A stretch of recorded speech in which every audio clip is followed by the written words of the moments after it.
అన్న మీరు కొంచెం సైడ్ రారా. కొద్దిగా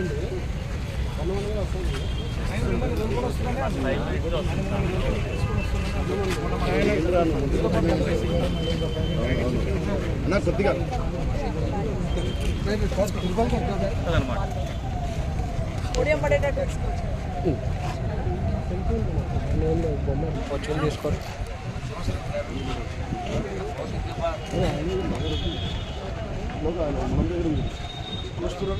సార్ సార్ కొంచెం సైడ్ చేయండి సార్.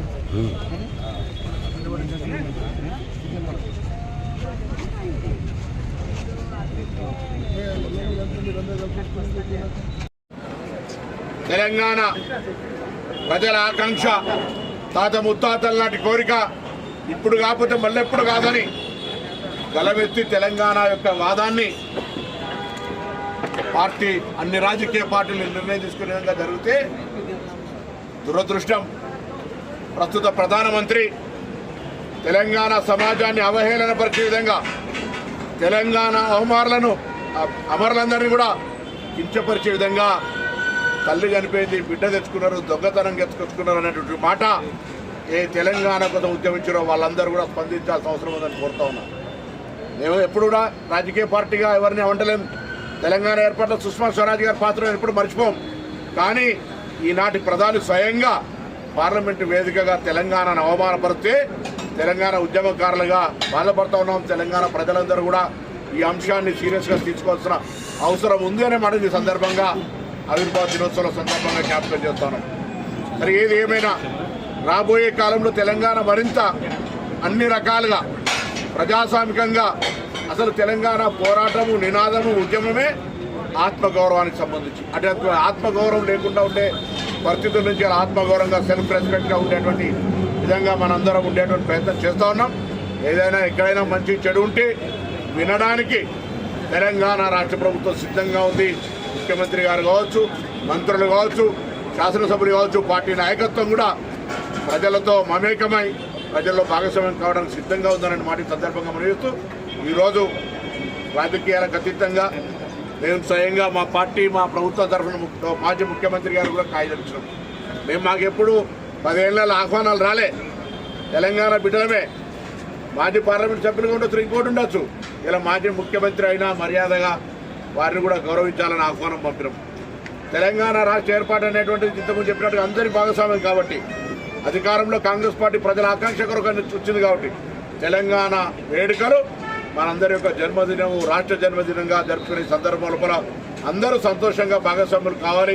ఎక్కడికక్కడనే ప్రతి గ్రామాన తెలంగాణ రాష్ట్ర ఆవిర్భావ వేడుకలు జరగాలని కోరుకుంటూ అందరికీ నమస్కారం.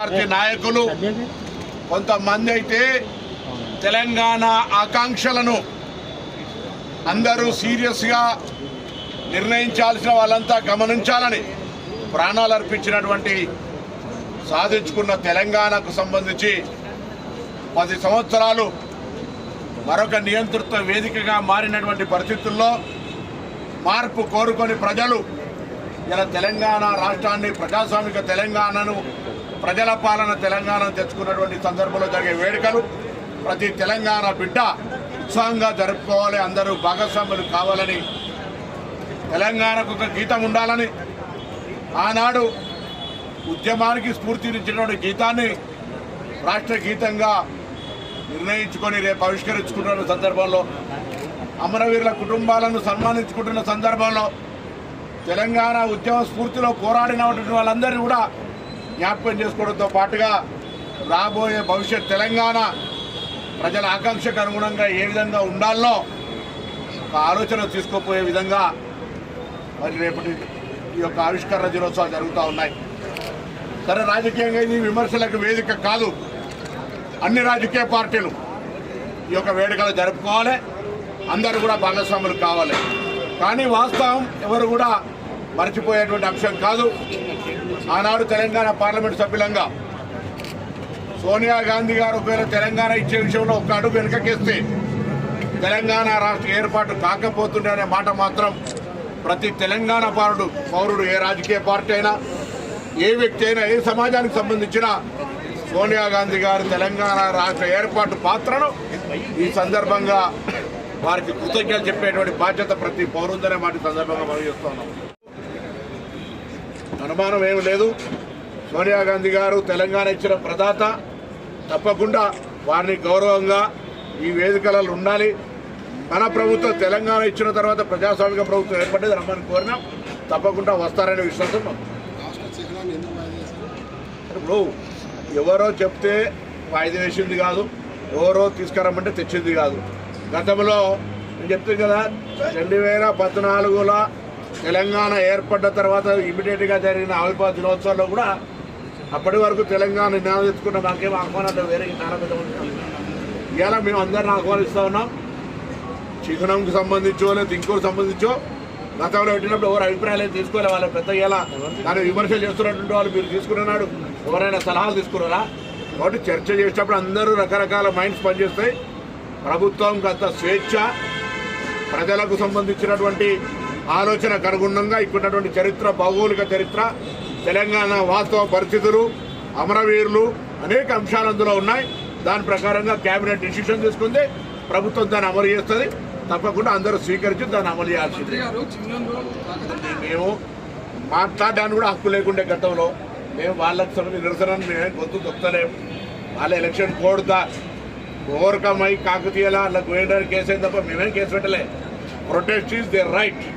వాళ్ళు నిరసన చెప్పుకోవచ్చు. మేము మా ప్రభుత్వం తరఫున ప్రజలకు, మెజారిటీ ప్రజలకు, తెలంగాణ ఉద్యమ ప్రజల ఆకాంక్షలకు అనుగుణంగా ఉండే విధంగా మా ప్రభుత్వం నిర్ణయం తీసుకుంటే దానికి తప్పకుండా వాళ్ళు ఏదో రాద్ధాంతం చేయాలి, విమర్శ చేయాలి, రాజకీయపరమైన అంశాన్ని ప్రతిదాన్ని చేయాలి అనేటువంటి ఇవాళ ఒక 5 నెలల తర్వాత ఈ యొక్క అంశం మీద కాదు కదా, ప్రభుత్వం ఏర్పడ్డ మరుక్షణం నుంచి కూడా పిల్లి శాపనార్థాలు పెడుతూనే ఉన్నారు. ప్రభుత్వం కూలిపోతే అని బీజేపీ, టీఆర్ఎస్ రెండు ఒకటే గొంతాయి అనేక రకాలుగా ప్రభుత్వాన్ని ఇబ్బంది పెట్టే విధంగా మాట్లాడుతూనే ఉన్నారు కదా.